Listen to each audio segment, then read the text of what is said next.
संगमनेर विधानसभा मतदारसंघामध्ये बाळासाहेब थोरातांना मोठा धक्का बसतोय।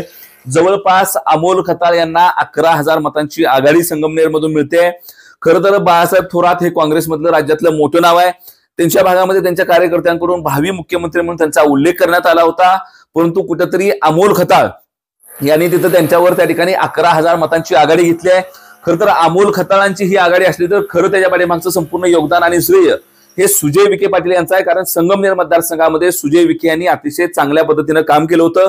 लोकसभेच्या निवडणुकीमध्ये त्यांचा पराभव झाल्यानंतर त्यांनी ज्या पद्धतीने मैदानावर उतरून निवडणुका हातात घेण्याला सुरुवात केली आहे त्याला कुठेतरी पहिल्याच टप्प्यामध्ये यश मिळताना चित्र बघायला मिळतंय। कारण काँग्रेसचा इतका मातब्बर उमेदवार त्या ठिकाणी जर अतिशय सामान्य कार्यकर्ता असलेले अमोल खताळ यांच्याकडून 11,000 मतांनी सुरुवातीलाच पिछाडीवर राहत असेल तर हा मोठा थोरातांना धक्का मानला जाणार आहे। राज्यातल्या काँग्रेसला हा मोठा धक्का असणार आहे।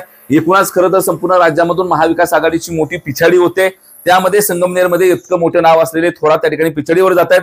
एका बाजूला शिर्डीमधून विखे पाटलांचं लीड वाढतंय तर दुसऱ्या बाजूला थोरातांची पिछाडी मात्र कायम आहे। आणि या सगळ्याच्या पाठीमागे जो किंग मेकर आहे ती किंग मेकर असण्याची भूमिका ही त्या ठिकाणी सुजय विखेने पार पाडल्यामुळे अमोल खताळ सारखा सामान्य कार्यकर्ता त्या ठिकाणी संगमनेर मधून 11,000 मतांनी आघाडीवर असल्याचे चित्र बघायला मिळतंय।